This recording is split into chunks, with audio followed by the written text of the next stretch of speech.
Hail, you Warhammer players, and welcome to the Yup! Go! Today it is all Jeremy, all day 40k Nakano here with my co-host forever. How we doing, Joey? I'm doing all right. I co-host forever that's a lot of pressure, but Yeah. We'll see. Yeah, I mean, 40k's been around for 40 years, so why not forever? At least in human years, right? Anyway, let's see here. So, if you want to find us, you can find Joey over on Instagram. That is Bettingfield Painting. And you can find me over on TikTok at allday40k. Otherwise, what we're going to be jumping into today, which is a topic that's actually been requested by a few people now, which is general list building, best practices, and how to go about doing it. We'll jump into that in just a second, but before we do, we're going to go into the, what's been going on, what I've been working on in general. And I believe for the first time, truly have no hobby progress on anything. Dang. Yeah. All my stuff's pretty much painted. The lieutenant that I was working on is all but done, and I got to do a little basing stuff. But other than that, I'm kind of just like doing some pickup games, getting ready for the storm. Yep. Really trying to drill out Layout 8 a little bit more because, I played a shooting list. And yeah. We'll see how that goes. But that's been going on with me. What about you, buddy? Have you got anything new? Yeah. I mean, same. I've been, I think I've done 4. I played a game this morning, so I think I've played 4 games on Layout 8. Nice. Good God.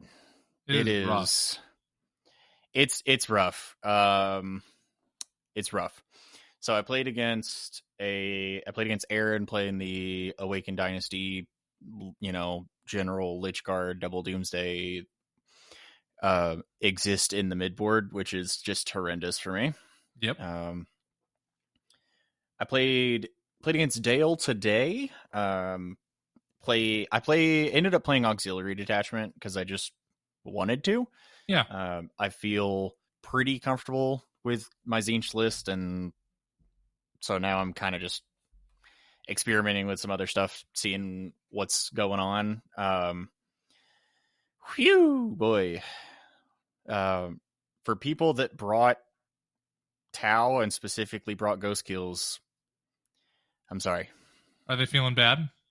It's really bad. Like, on Layout 8, you cannot, at least we played, F, so Burden of Trust, which is already a pretty tough mission. Yeah. And then it's Hammer and Anvil. So Layout 8 on Hammer and Anvil, there is nowhere to infiltrate a Ghost Kill that's useful and not visible. Ugh. By not visible, I mean not visible by at least half of your opponent's frontline deployment zone. Wild. Yeah, Layout 8 is so rough. Yeah, it's pretty crazy. And then like the terrain in the middle being the crate size, like you can't effectively stage crisis suits or anything. Like, it's wild. Yeah. So it makes me really sad that I didn't play Deathwing Knights, because Deathwing Knights in the middle of Layout 8 never die. It would have been a great time to do that, and I should have done it. Yeah. But that's okay. Yeah. But yeah, I just keep playing it thinking, God, I wish I was playing my Drukhari, man. Right? You're so good on them. I'm surprised. Plus, not to mention, you have all the points that you accumulate towards them every year. I do, yeah. I will more than likely bring them to Tacoma.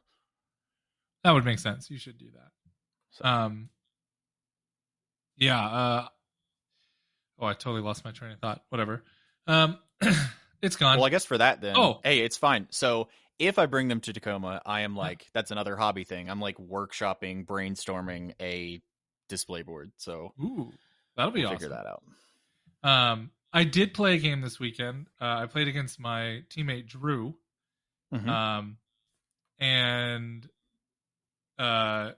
he and I. Sorry, one sec. He and I. Best way to put it. We played a fairly close game. He went a little aggressive with his Votan early on, and I'm not sure if it was the right or the wrong move because we're both Sure. shooting armies. The only Right. difference is I have more 2-ups. So with more It's 2-ups, it ends up being a pretty big difference. it is. And so I just kind of had a steadier win path in front of me. I drew better cards in the end. Mm-hmm.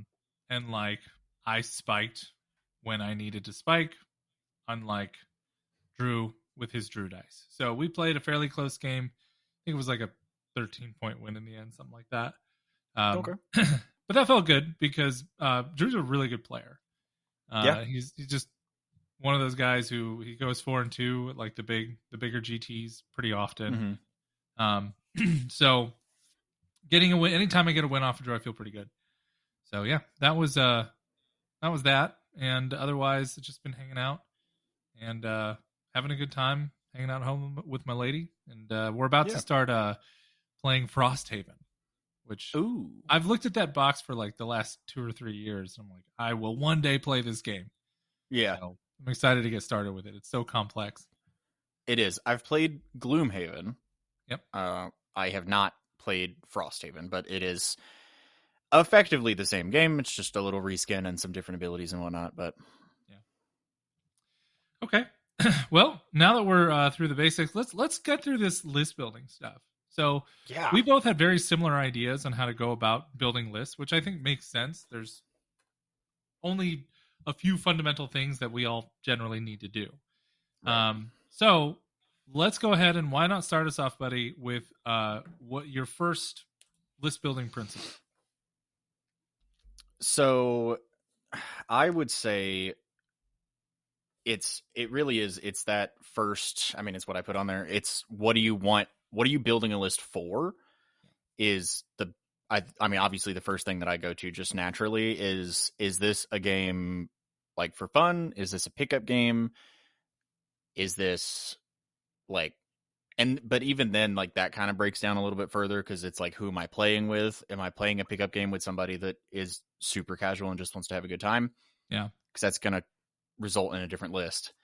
Am I playing a game for an RTT in order to like test out a detachment or an army or see how something works? Or am I taking this to an event with the intention of winning? And all of those are factors in how the list is going to shake out.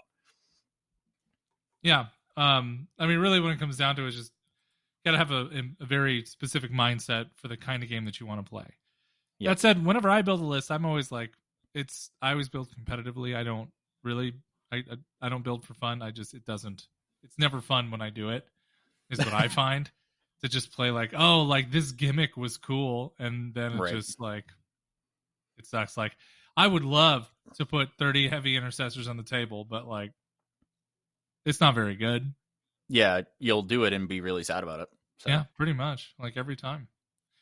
I think after you get that mindset ready, I think you have to really determine what that list wants to do.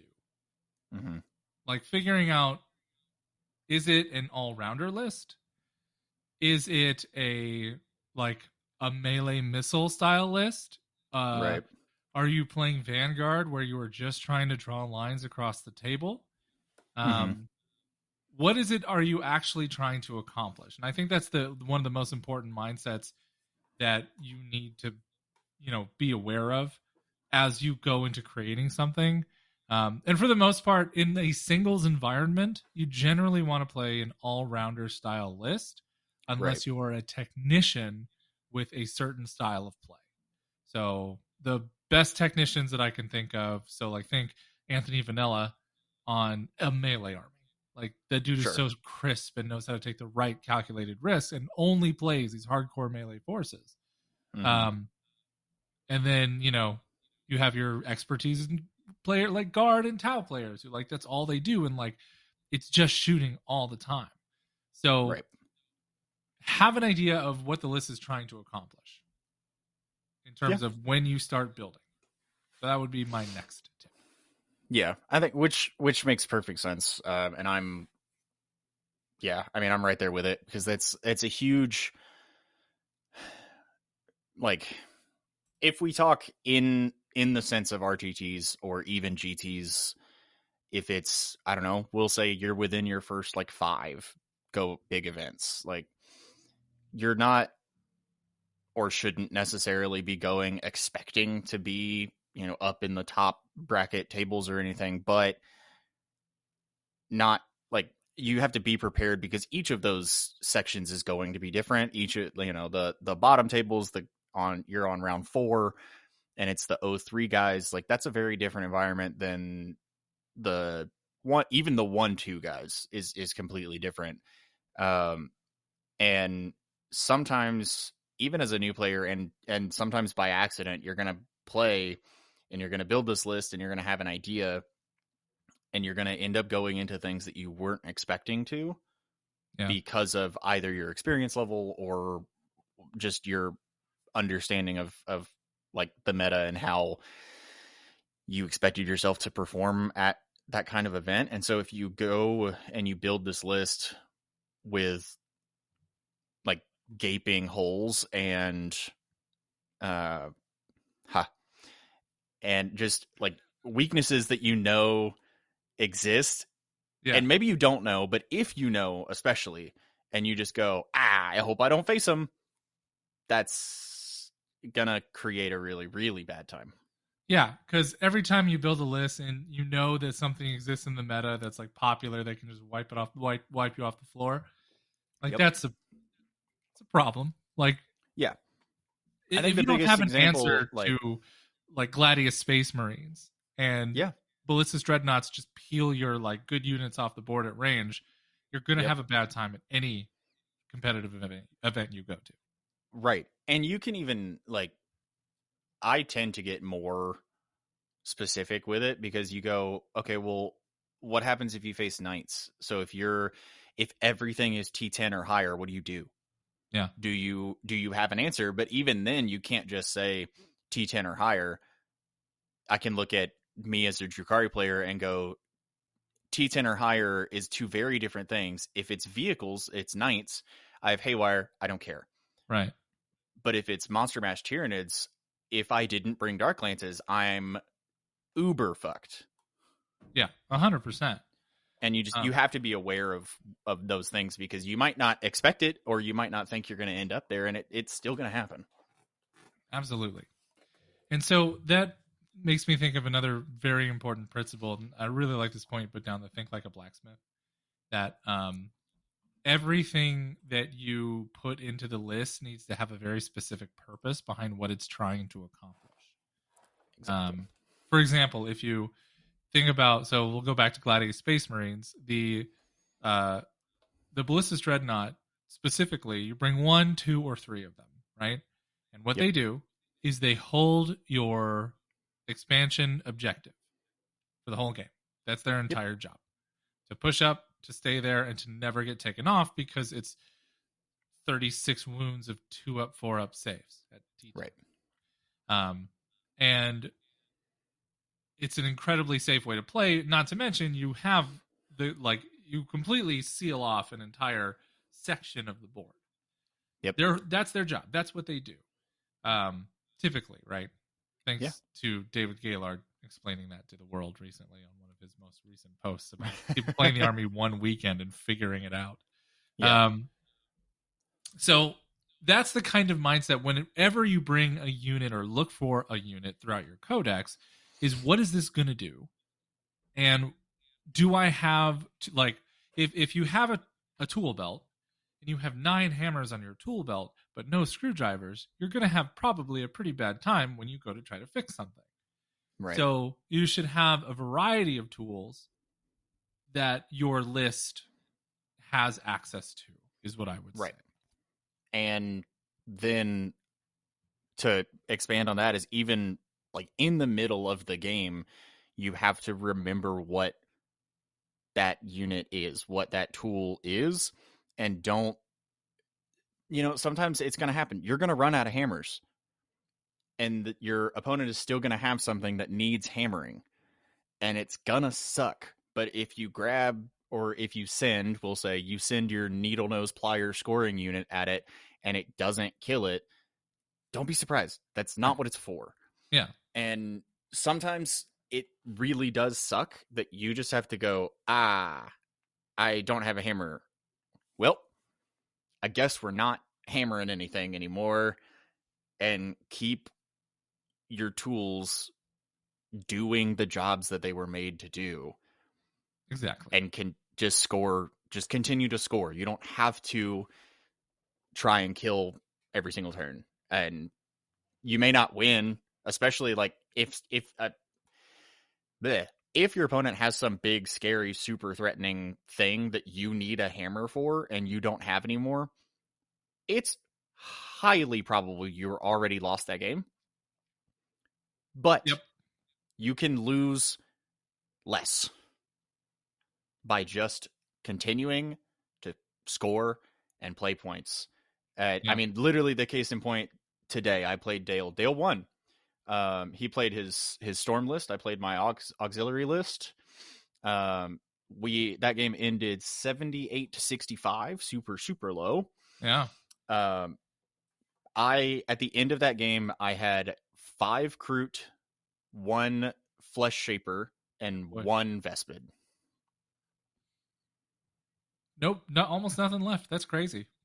And I went first. The start of my turn 5, I had 10 Kroot, 3 Vespid, and a Flesh Shaper, and that was it. Wow. And still scored, let's see, 8 primary and 8 secondary. It's a hell of a turn. So because you were able to have things that move fast and go places and do things, right? That was it. Yeah. For all you Marine players, like, it's really nice to have jump pack intercessors in your list because they're so fast and they can do things. But when you send them into a unit that they have a mediocre chance to kill and you get surprised by it, like, why didn't they do more? Well, they're not going to do very much because they're just a fast scoring piece or denial piece. Right. Speaking of denial piece, we've been kind of talking a little bit about hammers and stuff like that in reference, but you brought up, denying your opponent easy secondaries. And I think this is a slightly more, like, a little bit more like mature point in terms of your gameplay overall. Yes. I will say this is far more of like an advanced line of thinking. Yeah. This is like, when I put that, I was thinking about like, we'll think about Tau, right? And so you're like, oh, well, I've got 60 points left. So do I want this unit of stealth suits to maybe spot and do an action, or do I want this piranha to maybe spot and do an action? Well, the piranha's faster, but the stealth suits have infiltrate or whatever. Well, now is when you start thinking in that territory of, well, the piranha's a vehicle. So if they bring it down, that's really easy. Whereas the stealth suits are not. There's still a no prisoners problem. That's a problem for literally every unit in the game. Yeah. So it doesn't matter. And they're both about the same ease to kill. And so then it's just, do you have the ability to deny keywords from your opponent? Yes. So other ways that people have gone about denying point scoring from others. One of my favorite examples is John Lennon playing the 10 assault Terminator brick with shields, because that's it's 40 wounds of you're never actually gonna kill it, and every time your opponent draws horde, because you're gonna pull Cole every game, it's just decided. Yep. That first or second turn at least, that they don't just get to they don't get to pitch it.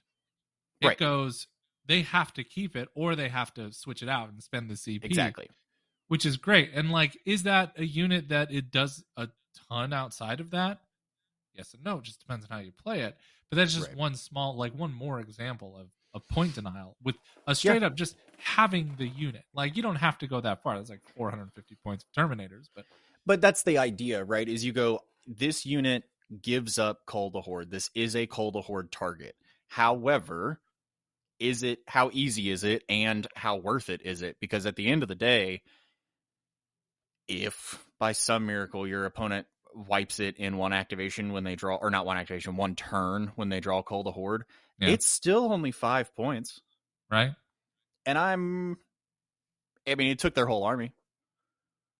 But then they So expose their whole army too. exactly. So like that feels worth it on my end as the person playing the Terminators. Whereas you can look at you will end up looking at other things of like Crew Rampagers, as amazing as they are, a unit of 6 is 30 wounds and a Cult of Horde target. Right. So then the question is, how easy can they take it down? That's something that you have to start looking at. Yep. And then other ways that you can deny secondaries. I They're expensive. It's an expensive piece to have, but if you can have one solid indirect piece in your army Yeah. without like crippling your point values, like if you just have the extra, it's never a bad thing. Because Right. sometimes you run into that guy who like, oh, I have this one character unit that isn't a lone op that I leave on my home. You're like, Right. oh, now you're going to have to leave an important unit there because I'm going to kill that guy with an indirect piece. Yep. And so you're denying a multitude of scoring because that's one unit that normally they're going to score with or maybe kill something with that they have to leave at Right. home, especially on a mission that require like taking hold or something like that. Yeah.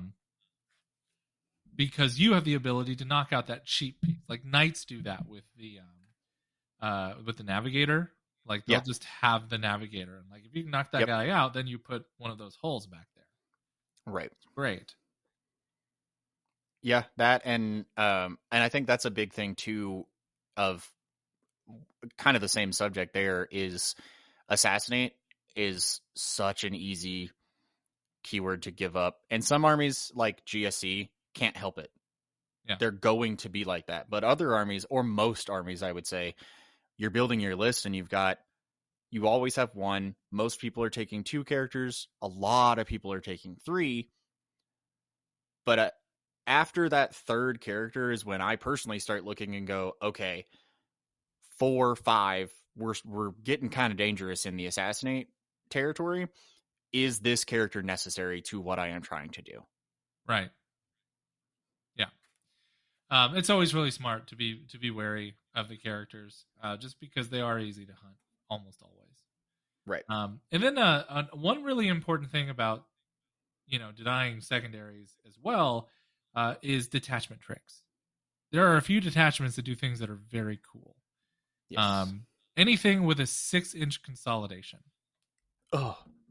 I mean, personally, like it's sad. I of course play Dark Angels too, but like I've never decided to play the detachment that actually has that because it sucks otherwise. Mm-hmm. But like every time I see that in any detachment, I'm like, oh, that's amazing. Like that's so much denial there. And then Well, and another especially one. because like Oh, go ahead. all the new codexes that are getting 6-inch pylons or 6-inch consolidates are getting omnidirectional Yeah, consolidate, which is just wild. incredible. Space Marines, the Anvil Siege Force has the one Mm-hmm. that after the fight phase you just get to move backwards. Renegade Raiders, I believe, also have that in their Yep. toolkit as well, where as soon as the fight is over, they just get to move. It's Sky Splinter. Oh, okay. Um, and then but like the Space Marine one's limited to you have to go onto an objective, but still that Mm-hmm. is denial or scores you points in it forward. Right. So like just like that kind of stuff is really really important. It also brings to mind the importance of units with fly. Mm-hmm. Fly is objectively like a debuff, right? It always feels terrible because there's anti-fly 2-ups everywhere. Sure. I would say I think the biggest debuff keyword is Psyker. Probably, yes. Or Psychic is the worst keyword. But in terms of like denying secondary points, denying primary points, a flying unit is having at least one or two, like just Mm-hmm. little guys, is so valuable. Yeah. It just gives you so much freedom to zip around, to deny move blocks into the game. Don't throw away your fly. Like have your fly units at the end of the game, so that Mm-hmm. they can just run around and do stuff and And deny do stuff. stuff. Yeah. Because yeah, if you have none, like you really feel it when you get used to Yep. having some. So Yep. Yeah, it's okay. huge. Are there any other major principles that you want to visit before we get into the actual building process? I don't think so. I mean, I think that's pretty much that's the big one, right? Is we're looking at secondaries. We're thinking about how we're building a list. And honestly, I think from this point, if we look at building a list, I'm going to talk from a competitive standpoint. Because if you're building a, a list for casual play or a list for fun, you don't really need to follow any No. sort of principle other than, hey, don't be a dick and list build against what your opponent's playing. Yeah. Okay. Let's address that real fast, guys. If you know what a friend is bringing to a game, like don't build specifically to counter them. That is so Right. shitty. Yeah, it is. That's And the I've worst. and sometimes like I will do that where they're like I've had people do that where somebody was like it was a Knights or Chaos Knights or whatever. I'm playing Drukari and they were like, "Hey, do you want to play a game?" I'm like, "I can if you want to. This is the list I have. If you're comfortable with it, I will play it. If not, I can change something." Right. Because it's, 15 Haywire Scourges and you're not going to have a good time. Yeah. But it it depends. And that's an easy conversation to have. Yeah. I often, well, a while ago, I would always ask a friend to bring like, hey, bring this horrible list, like this meta scourge list, and 18 rates specifically. Yep. And I just beat my head against that list. I don't know how many times, and I lost to it. I don't know how many times. so, like you can ask somebody to bring like the really strong thing, so you get experience against it, and I think that's a very helpful thing. Yes. But never list tailor against a friend. No. List tailor against the meta, but not your friend. Okay, so let's get into building. We've said the word hammer 100 times so far. So let's talk about what is a hammer? Ooh. So it's a large beating instrument generally used to make things smaller or push something in. These can be made out of metal or plastic or great rubber. definition of the physical object, the hammer. Let's go into the Warcraft universe and talk about what is a hammer in terms of list. Warcraft. My God. All right, Warhammer. Yeah. No, so it really is. It's the same concept. You're looking at a unit that can see a target or the head of a nail and beat it to death, beat it into the ground. Yeah, your hammer units are your big, thick things that destroy stuff. Exactly. And exactly like hammers, they're shaped differently and they're built for different things. Yep. A regular or like a woodworker's little hammer to carpent shit isn't going to break brick very well. Right. A wooden hammer going into that's used primarily to nudge things without denting wood is going to be very effective in that specific circumstance, but a ball peen hammer is what you're going to bring in if you want to break something up. Right. So hammers come in all shapes and sizes, I think is the gist here. And a hammer can be like you can literally make a hammer out of 10 intercessors with the right character in the right detachment. Yep. So your hammers are going to be very different in different hands as well. You just have to, again, it comes to purposely built. So your unit needs to be very specific in its concept in terms of what it kills very well and have that available and specifically use that unit in that circumstance. Yep. And sometimes you won't need it, right? Like sometimes, like we'll say, I'm still going to use my armies as examples. Of course. So for Storm, right? I've got the unit of 6 Flamers. That is a unreal hammer against toughness 4 or lower infantry. Yep. That is absolutely wild. But when I play Drukari, I don't have infantry hammers because the majority of my list, because that army is just capable of dealing with infantry naturally. So I don't need to add a unit that's purpose built for that because I can just chip those kind of units with everything. Yeah. Yeah. Example for me, same kind of deal. In my Space Marine list, I almost always have a Reaper. Mm-hmm. And a Reaper is a wonderful hammer into anything that is heavily infantry focused. Yep. But the moment that I play into knights or big demons, why is it on the table? It literally just becomes a roadblock that I throw into the fray, like to go score me stuff. Like go stand on over that side of the board, and then maybe I'll need you for a containment later on. Like Right. cool. Which I mean, that's literally a game today is a good example. I brought 3 crisis suits with flamers and a cold star to give them a 12-inch move and assault. So now they're assault flamers, which is really cool. If they shoot anything that isn't a vehicle or a monster, they get +1 AP. It's auxiliary detachment, so if they're near Kroot, they get another +1 AP. Pretty great. Yeah. Unless your opponent's entire list is toughness 6 or higher. Right. And then they're actually useless. Indeed. And you just have to, and then they become those units that are used to deny. You send them forward to move block. You send them to go do other things rather than be that surprise attack you bring in later in, or that something that you're holding, waiting for the right moment. It just becomes, okay, go do a thing now instead, which is sometimes freeing, honestly. Like it feels very sometimes, and generally for me, they are very similar to the flamers. They are the middle of the board wait to Overwatch because you will eventually have to come there. Yeah. That's just not useful in that matchup.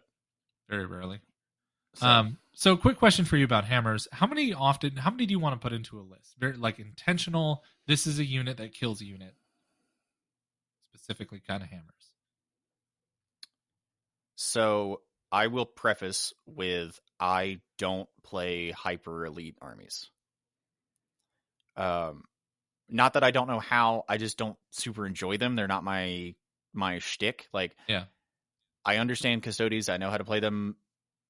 It's just not the way that I like playing. And the same goes with Knights. Chaos Knights, kind of. Like, I can get on board with all dogs, but that's rough. I say that I do really like Monster Mash demons, but that is a very different. It's extremely different. Personally, I think that's a very different thing. Yeah. You're looking at high toughness, super elite, but not vehicle. That's very different. Yeah. So generally, I'm playing super wide style of lists. Like, my Tzeentch list for Storm is still wider than most Tzeentch lists are. Right. And is far more elite than I'm used to.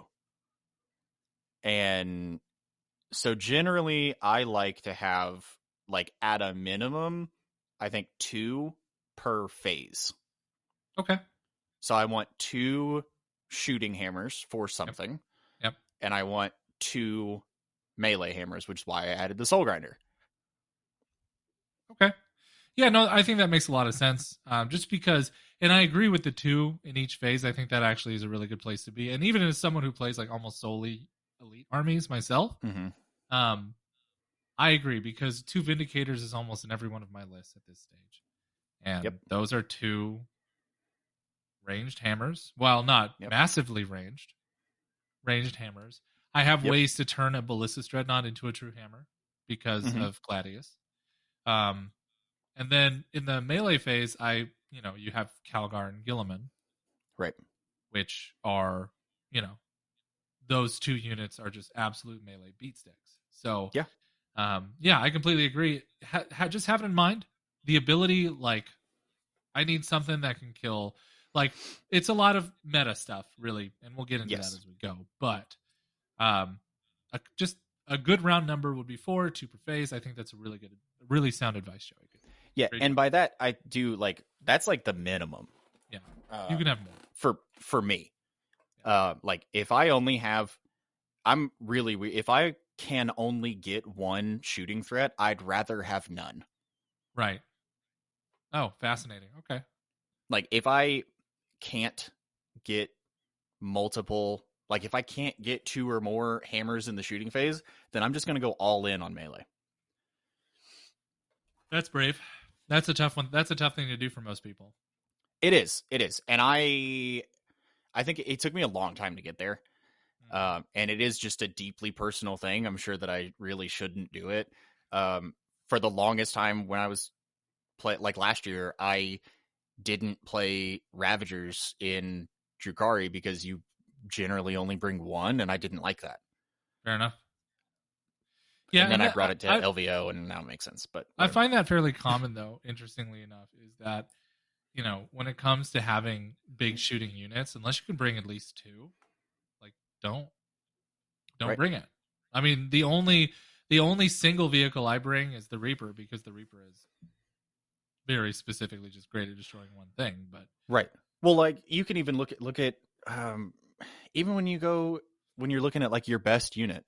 Are you going to build a Space Marine list with one Vindicator? No. I would rather just not bring a Vindicator. If that's exactly. Right? You're going to have two, or you're not going to play them. Nope. Because one is easy to kill, two are a threat. Exactly.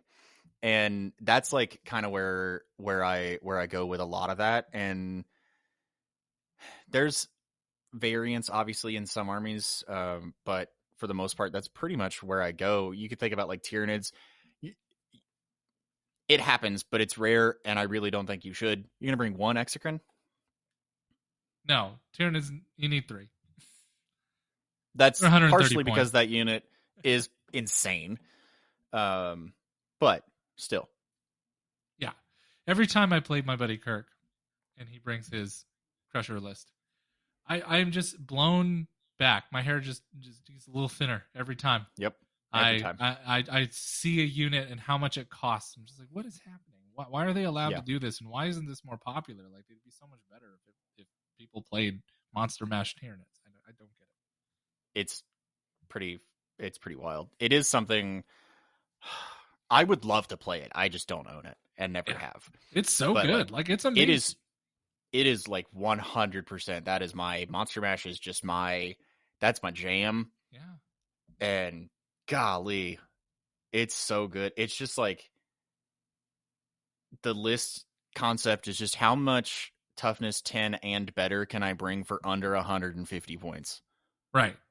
And they're all T11, which makes it even worse. You're like, wait. 11's such a good number. It's so good. Like, it's the break point that like takes infantry out of most circumstances. Yeah, which is why I'm very excited to, after Storm, to try my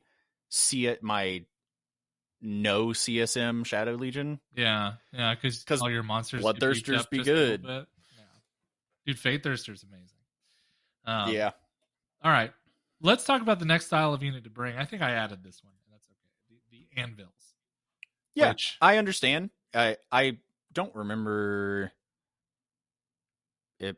I don't know. I might have or not. I don't know. Maybe I called it something different, but whatever. 100% this unit. You need to have things that can absorb fights and damage in general. So the first obvious example, of course, is that 10-man Terminator brick. That 10-man Terminator brick doesn't die, especially if you're playing it with like a chaplain leading that brick. Yep. Then it's not even allergic to mortal wounds at that point. Yeah. And it's just like, oh, okay, so that doesn't die. It can receive almost anything coming at it. If you played in first company, you can have -1 damage. Like, it is unkillable. I mean, speaking of -1 damage Terminators, the most popular true anvil of Warhammer, in my opinion at least, is the Deathwing Terminator. Deathwing Knight. Yeah. I'm so glad the days of 10 are behind us, because that was just a horrible world to live in. Yeah, that was rough. It wasn't a good time, but even at 5, they're wild. You can look at, what's another good, 6 Wraiths. Oh yeah, the 18 Wraiths was just. You can look at 10 Lichguard. Oh, definitely amazing. Like, and it hits hard. Mm-hmm. Like, why does it hit that hard? Yep. One of my personal favorites, which most people will not talk about, but an important enough person talked about it that it did get a points adjustment, and that's Grotesques. Oh, at last. Good Lord. They were so good. They're so good. People are Um, afraid of sixes. People see sixes for saves or feel no pains, and they're afraid of it because they're like, "Oh, it'll never do anything." What it will do is mess up your opponent's math 100% of the time. every time just ruins the math. You're like, okay, cool. And they just sit there because you're like, I don't want to attack that. They just Then they get in exist. there and then they kill you. You're like, okay, They're so good. I love them. They're my babies. um, so I feel when it comes to anvils, and there it's a much the anvils are a much like simpler topic. There's Mm-hmm. you only need, in my opinion, 1, 2 anvils in any list, and that is to Yep. protect against the Unga Bunga Blood Angel orc army that is just sending something right at your face. Maybe give it Yep. something with like fights first, so like Blade Guard can be a pretty good anvil. Yep. Just Yeah, something to the receive. six blade guard and a Judge Judy. Yeah, yeah. I mean, Previously, not now, but previous Index World Eaters were like 10 berserkers with a Mo was both. It right. was a hammer and an anvil, and you just kind of got to do everything. Yeah. It's fine. That isn't a thing, but it's okay. Yep. Yeah. Yeah. Do you have any other units that you would consider like a favorite anvil? 6 Nurglings. Oof. That's a lot of wounds. It's a ton of wounds. Yeah. It's low toughness. They're not going to kill anything. Nope. That's not what they're there for. Block. They're going to move block, and that's where, again, in a similar vein to hammers, you have hammers shaped different ways. Sometimes your anvils are too, and that's like Nurglings are one of those that, and it's just the coherency rules really. But a single unit of 6 infiltrating on a hammer and anvil style deployment can cover almost the entire board. Yeah. And you can just lock somebody in their deployment zone because if they have fly, they can't move past you. Or if they don't have fly, they can't move past you. Yep. And yeah, your -1 to hit aura is only in melee now, so it's not an aura, it's just an ability. Right. But it's so many wounds. It's so annoying. They still have an invul, so you got to deal with that. And they're just so cheap that it doesn't matter.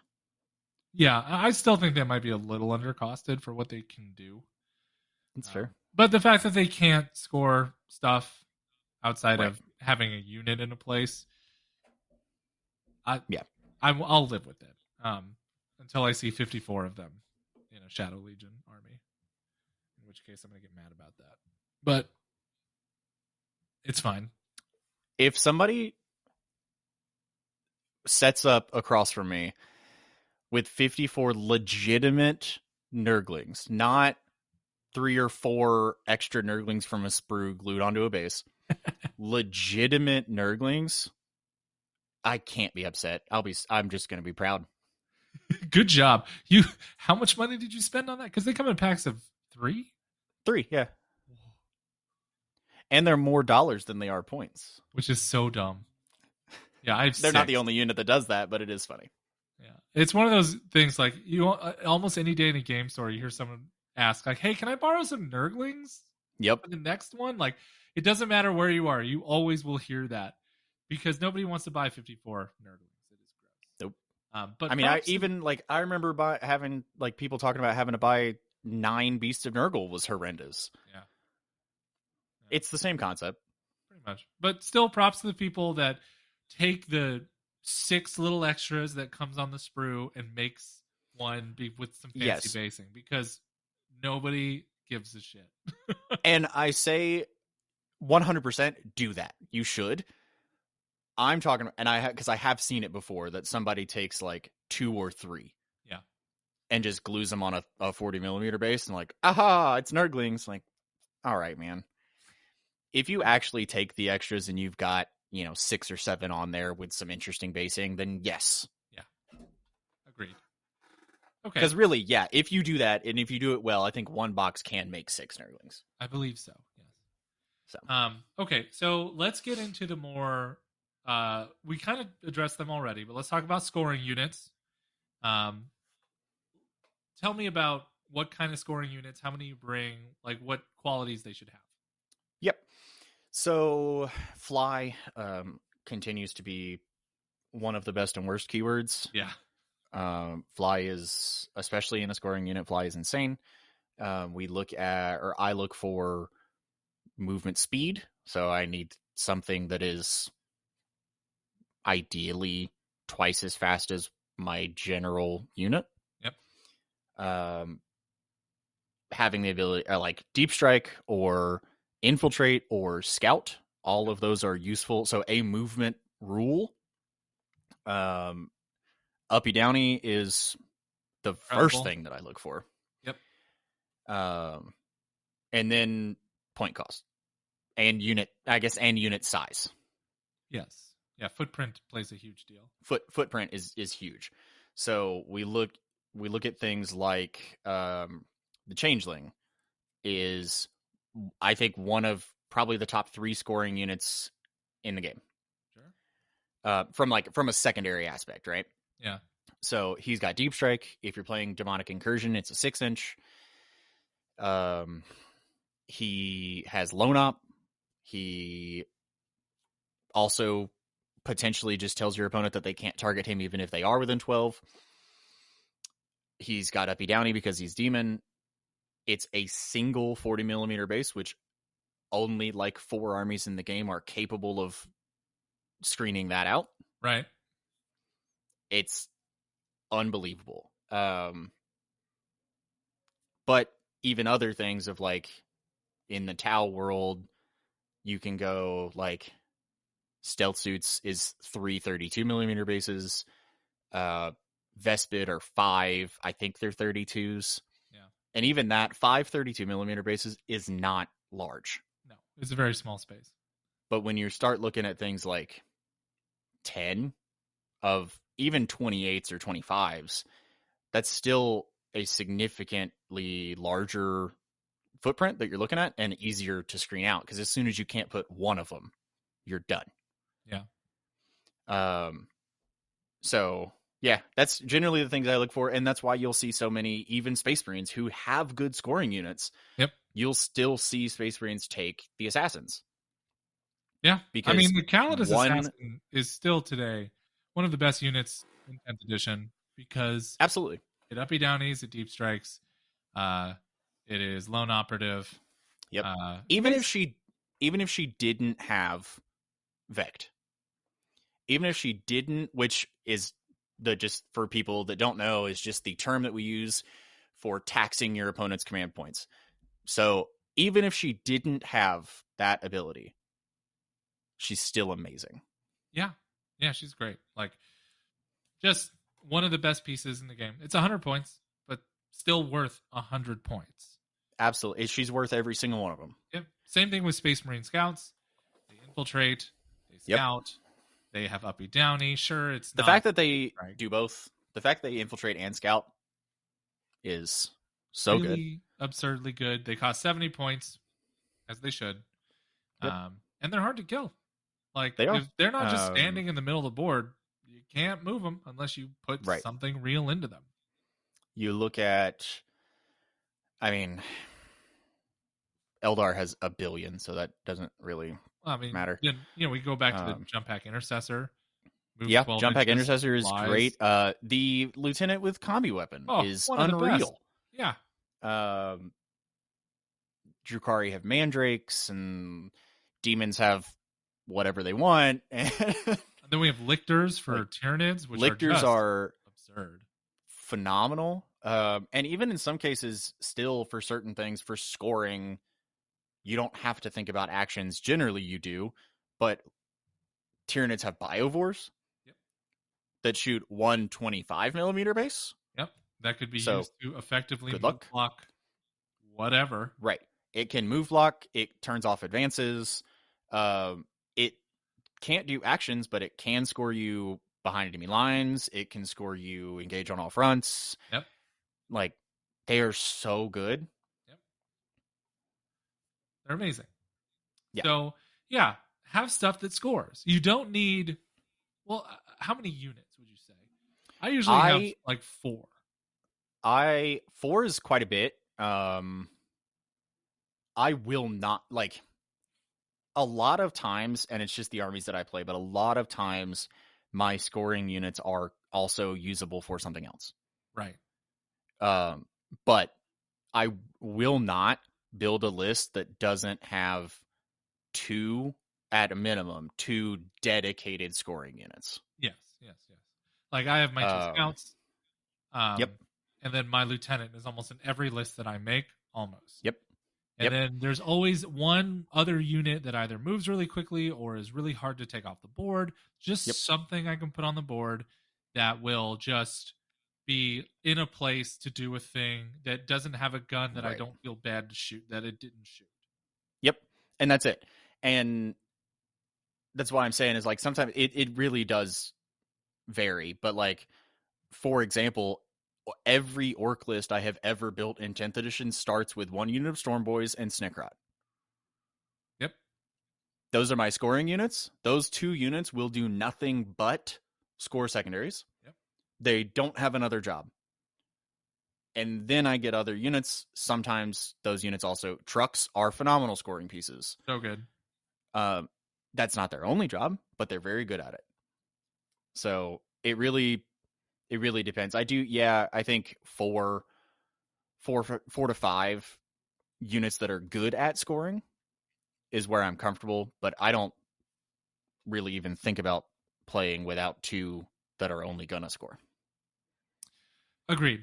100% agreed. Most of the like professionals I've listened to, and the quote that I always think of is the French like Worlds player. I forget his name. He like every Space Marine list, two scouts are his like de facto scoring units, and like otherwise everything else is on the table to kill stuff. You know. And yeah. Like, oh, okay. You're just really good at taking care of them. Congratulations. Right, and then I think a lot of it too is the number changes based off of the capabilities that the units have. Yeah, definitely. Right, like if Snickrot didn't have Uppy Downy, then I would start with two Storm Boys. Right. But he does, and it's the best one in the game. He only gets to do it once, right? Yes, but it's the same phase. It's pretty good. So he goes up in the movement phase and then down in the reinforcement step. It's pretty solid. Unbelievable. So if he didn't have that, then that's when I would start looking at other things, because he does also have infiltrate. Yeah. So you can just do that sometimes. But yeah, if he didn't have that, then I would look. But because of his versatility and Storm Boys having Deep Strike, that allows me to kind of pull back a little bit and go, these two, if played correctly, should be enough for the game. Right. Yep. Anywhere around two, good number to have for scoring stuff, as long as you treat them as scoring pieces the whole game.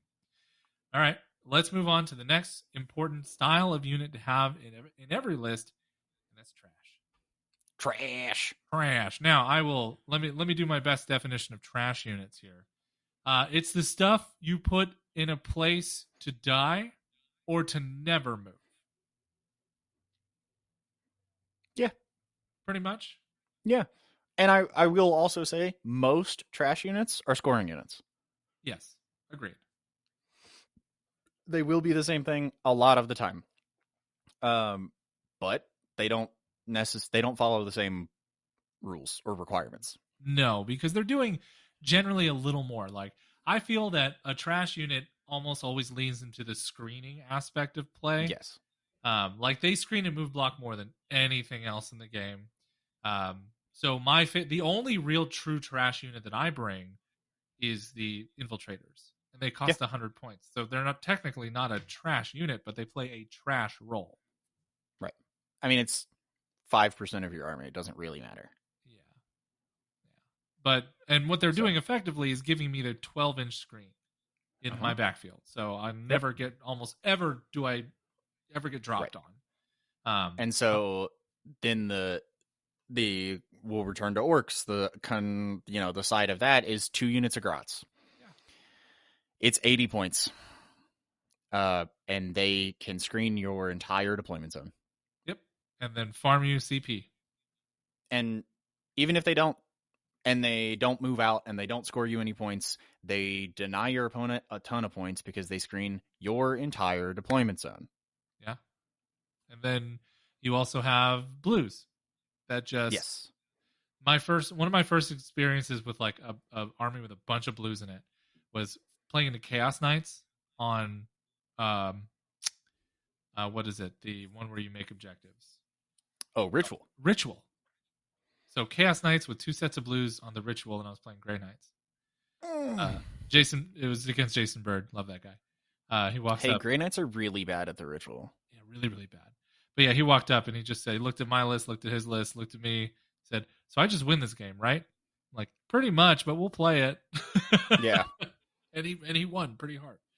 Yeah. Um, so yeah, bring good trash that scores points. Yep. Just It doesn't. Not every unit has to kill, and not every unit even has to really score secondaries. Sometimes they're just gonna sit there. yeah, very often my And if scouts later the game goes, more cards that have been scored, they become trash units. They just sit there yeah, zoning out my backfield. That's it. yep, yep, So there's not much to talk about. They're cheap things that you could do stuff with. yeah, and not everyone's gonna have them, and sometimes you will, and that's fine. Just, I feel like you should. You really should. Like, no, because even Yeah, custodies can find trash. yeah. Custodians have trash. Yeah, there you can do it. Pretty Yeah. much anybody can do it. Not to mention all the You allies that exist now in a singles environment. There are ways to find trash. yes. All right. Okay, so those are the major components that make up any one list. Do you feel like Ooh. we missed anything there? No, but I do also want to say that we call them trash units because we throw them away to do things, not because they're bad. Correct. There's a purpose. Remember, they are one more tool in your tool belt. Yeah, they're trash because they're designed to be thrown away. Yes, which is but good. not because they're bad, because they're not bad. Yeah, think of them as ablative plating. They're there mm-hmm. to protect you. Like I would define, because this is what made me think about that. I was thinking about Votann, because I was like, Votann might be the only army that actually don't have a trash unit, but they do. Their kill team has infiltrate. Oh yeah, and it is the Jaegers. They're very, very good, and with strat support, they're actually unbelievably killy. Yeah, I would still define them as trash. whatever. I think you can go to 3. Oh no, they're AP2 knives, 1 damage, and you could push them up, and it's like, wait, what? Or oh yeah, so they're AP2 base, something like that. It's I'm gross, gonna have to look. whatever. Either way, because the strat will give them +2 is what happens. Gotcha. They can get pretty wild. Anywho, but it's 10 bases that have infiltrate, so they move block, they screen a ton of stuff. You can turn scouts off. They're a phenomenal piece, but they're not really going to do anything else. They're probably going to die on turn 1, and that's okay. They are AP2, 1 damage. Okay, so they can go to 4. Yeah, which is wild. Okay, so any other types of units you really think we should throw in here or throw mention to? No, I mean, I think that makes about... We've got our hammers and their shapes. We have our anvils and their uses and scoring and trash, and pretty much everything is going to fall into this. I think that if there's one that you might be able to separate, would be a buff piece. Sure. And that's, your Primarchs, almost always. Just like but I would still say that even on that, most lists aren't going to have one. No. And I say most by that, I mean most lists that you see in a tournament, not most lists you see win a tournament. Right. But you can definitely build a list around that piece to heighten any one of those, to make a hammer better, to make an anvil stronger, to make your trash more mobile, and I think whatever. a lot of that too is that just most buff pieces are also something else. Yes, certainly. Like So Roboot Gilliman is a hammer and a buff piece. right, and I would say that he's Against a good Jason enough Bird, hammer love that guy. I would talk He about him walks being up. that first. Yeah, really, really bad. But yeah, So, he walked up and he just said, he looked at my list, looked at his list, looked at me, yeah, said, "So I just win this game, right?" I'm like, pretty much, but we'll play it. and he won pretty hard. Um, so yeah, bring good yeah, trash that scores points. Just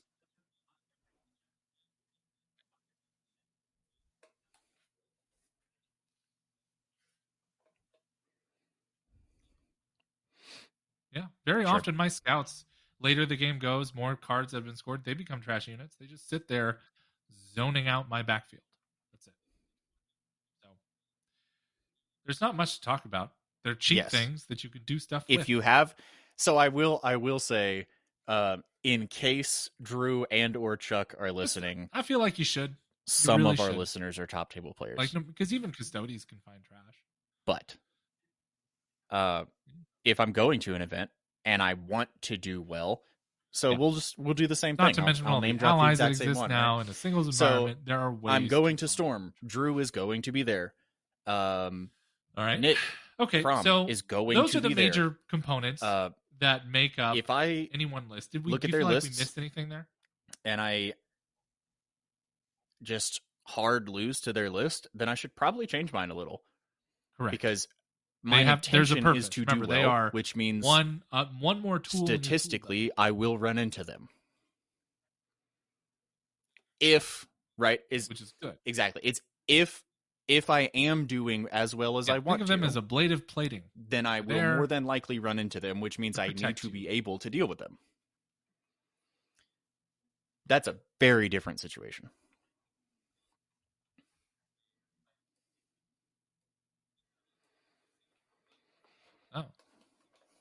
Oh yeah, the Jaeger. Yep.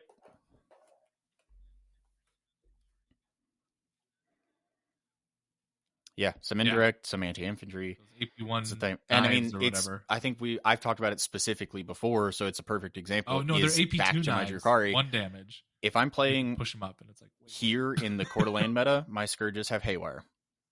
Something like that. It's gross. Whatever. Bajillion vehicles and 6 knight players at an 11-person RTT. Like, I'm bringing Haywire. When I took him to LVO, I brought Dark Lances because I know the different things are going to be there. And surprise, I hit Monster Mash Tyranids 2 rounds in a row.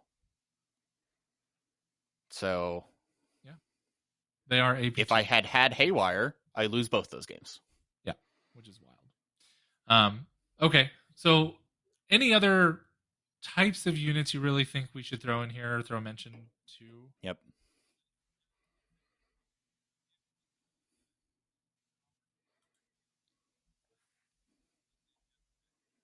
Mm-hmm. Yeah.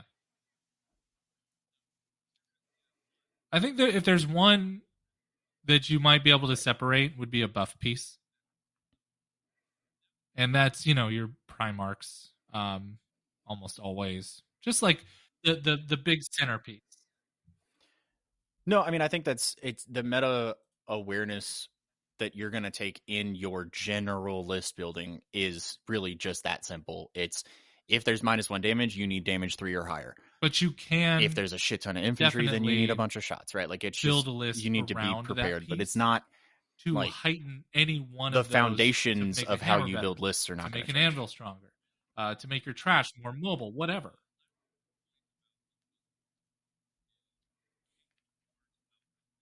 Yes, certainly. Like, no, Roboot Gilliman is a hammer and I know a buff piece. Mm-hmm. Yeah, he usually is. Except for all this. We don't have to get into it. He's really good. Yeah. All right. Let's jump into stuff to be aware of when designing your list. What is the next principle to be mindful of? Which is just meta awareness. And there are 2 metas that you have to be aware of. Number 1 is the overall meta, but you can't take that too seriously if you are not a top table Yeah. player, which if you're listening to this, you are not a top table player. Yeah, you shouldn't. But your local meta is more important than anything else in terms of list building and construction. The only time where it's okay I don't like you will run into specifically target situations a friend's list where is when you're going to these a bad competitive units event. are good. Because it's a competitive event. That doesn't make it truth. That's why, like, that is, you have to be aware and understand and be prepared That's to true. accept the fact that anecdotal evidence exists everywhere. And Fulgrim being fast is always true. Fulgrim being killy is only true sometimes. So, yep. You're going to have, like, sure, you're going to run into games where he's going to go crazy and he's going to kill half your opponent's army and it's going to be sick. And then you're going to have other games where you cannot hide him and he dies in the first shooting phase.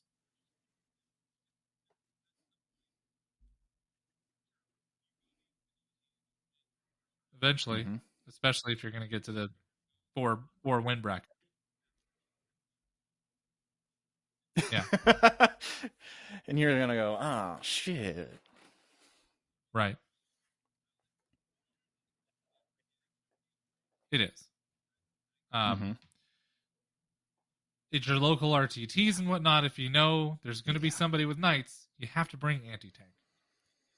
If you know someone's going to have Eldari, might not be a bad idea to have some indirect fire. Yep. Yeah. Look, I would love nothing more. I would love it. It would make my dreams come true if I could play Chaos Space Marines and play Vashtor in his detachment and play Monster Mash with cool demon shit. But I can't because he sucks. And it makes me more sad because he is currently the best version of himself he's ever been, and it's still not enough. Yep. Okay. It is, yeah, it's fine. Rough. Maybe. So. Yep. So, yes, let's all be very mindful of both local and not to take the overall meta too seriously, but it does depend on the event. If the overall meta is leaning very hard in one direction, like let's say Deathwing Knights before the point increase went up, everybody has 15 Deathwing. So you're going to see that a lot. That you need to have damage 3 rather than just about what I would do depending. So it's that simple. I think nowadays, that is this has not always been true. I would take, but when it comes assuming to that we're not list, the top table players, anything are not else on listening meta to awareness us, before we move into the list here? Then that would also suggest that people have not been playing for more than 2 editions. So, the Warhammer app is the best place to build lists, period. After the Warhammer app, if you are using a mobile device, then Battlescribe is the next best. Now, for last list building, about list building in general, for list building, to take not your heart for out rules of referencing. your list building. It doesn't matter. It doesn't matter. Please don't reference your rules on Battlescribe. It is written by people like that unit is. You and me. It doesn't matter how awesome Fulgrim is Mongols. After he's been painted. It doesn't matter what the lore says about the model. If you are using a computer and not good, the new recruit is or far just and away better than or Battlescribe. just overcosted. However, don't bring the model. It's fantastic. However, their mobile is dog table. shit. I do not want to put the line on the table. Cannot stand it. And then you have Rosterizer, which I have actually never heard of. The old man came out of retirement and is not doing well. Sure.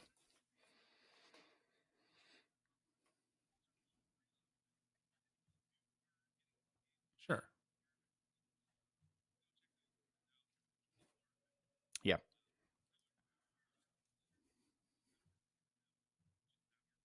Yep. Well, yeah, because technically... Yep.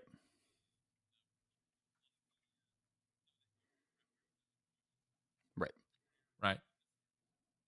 Well, I mean, if you look at even like A per, massive base if you're that following, is if too you're easy to keeping see. yourself in line with the ITC code of conduct, you are required to have your rules readily available. We live in a world now where your codex physically, Yeah, because at some is point, not enough. sure, you go to And the in most GT and you cases, win your first right? I was going round, to say, and in and most Fulgrim cases, did probably great. not even real And then you're going to anymore. go into the first winners So bracket, and then that person just is going to use your download team the app. manager. And then Fulgrim You have your can't do codex. anything. You're going to get your codex anyway. It's got your code. Oh wait, you Just mean use it. I all pay I have to for do it. is I move pay for here, the app. and I you think it's can insane. I never think it's get so into good. engagement range because his base is the size of a knight's? So Cool. I'm going to move here. and well, Jesus. So take But your heart out now, of like it. If you nowadays, want, like for those people that earlier do when I play said, both I the would love to bring 40k app tons and of the heavy Sigmar app are intercessors the and put them same on the table. subscription. They're not going to do anything.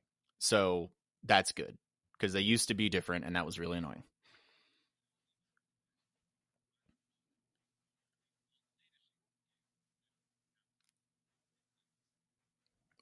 Data sheets would be really nice. Yeah. Yeah. He's Just so data cool. sheets. Yeah. I don't need, not detachments, army rules, Just strats, not a nothing. good Just data data sheets. sheet. It's that simple. That's it. Please. Please. It's only been a few let me see my years rules since he's or been my out. opponent's rules. It's fine. Don't worry about it. It's Yeah. fine. Anyway. He'll But be yeah, good that's one pretty day. much where I would rank him. I Okay. mean, honestly, like I All will right. say, So that as fantastic takes as us New through Recruit is most of on the list computer, building because I in will general. harp on that. Your best On practices, a your approach, the kind of physical, stuff like you on should a put into computer, your laptop, list. desktop, whatever. It's The last phenomenal. thing I want to talk about before on we a head mobile off, device, I would rather is very use simple. a codex and a Where piece do of you paper. build your lists, and where would you rank them on like a 1 to 5 scale? But that's me. So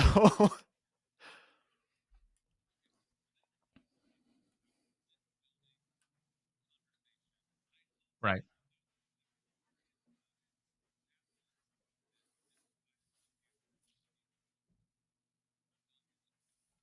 Yep.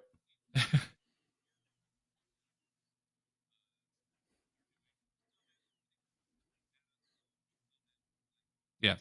Yeah. Agreed. Yep. Yeah. Adding. So obviously we have all of our content out there. We're in multiple discords. We post about it. We talk about it all the time. 100%. We It is the appreciate comments fastest and by questions far. anywhere that they are. But for our engagement, if you could ask No. us those questions on a Absolutely platform not. There is no specifically, rules not reference Discord, in there. that would help us out a ton. And then while you're there, you can just hit the like button and or the subscribe button, and we'll love you forever. Mongrels. But you can find me on Instagram. Yeah. But you can find me on Instagram. It's Beddingfield Painting.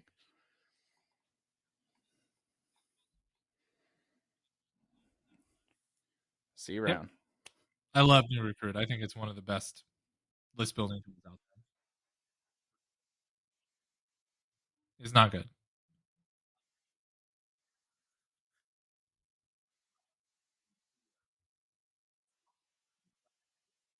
It's okay. It's slow is the problem, and it's not a very intuitive interface. But it is a free option. So like New Recruit, Battlescribe, Rosterizer, those are all free options for anybody newer getting into the game, wanting to experiment with list building. Go check those tools out. They are effective. However, if you are a tournament player, you should just have the Warhammer app. You should have your codex. You don't have to buy all the codexes. You can have another website up like 39.k Pro or the Wahapedia so that you can reference those rules for your opponent's armies. But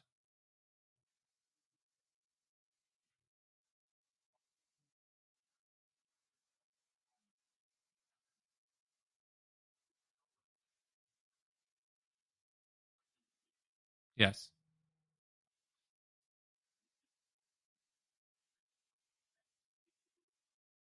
doesn't matter. It's more inaccurate than accurate these days. No,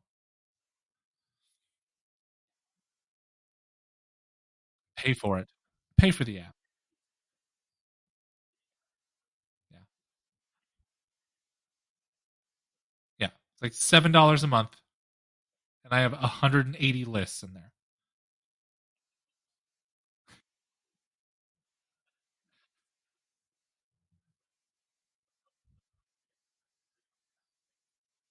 Oh, good. And maybe one day they'll combine the cost of at least all the data sheets in the game with app subscription. Wouldn't that be lovely? Just data sheets. I don't need all the rules. Just give me the data sheets so that I can walk up to the table. Yeah, just give me the data sheets. It's all that's Games Workshop. That's all we want.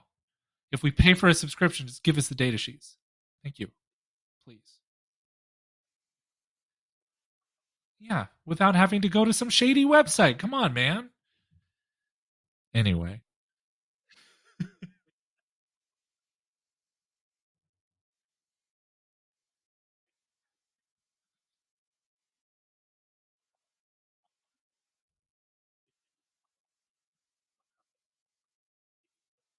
right.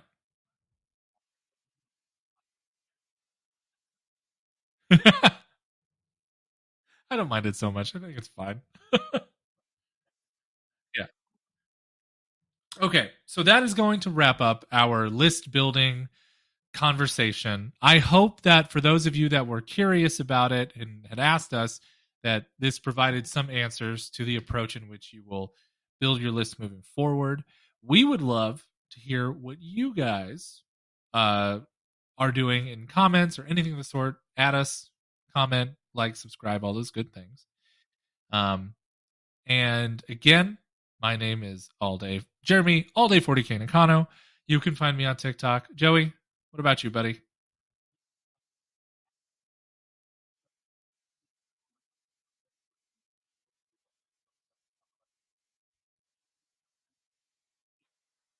Yes.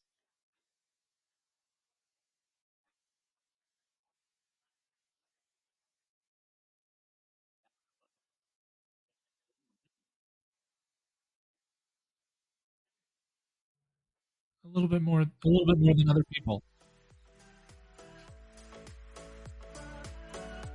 Absolutely. Thank you all so much for being here, and we'll see you next time at the Yacht.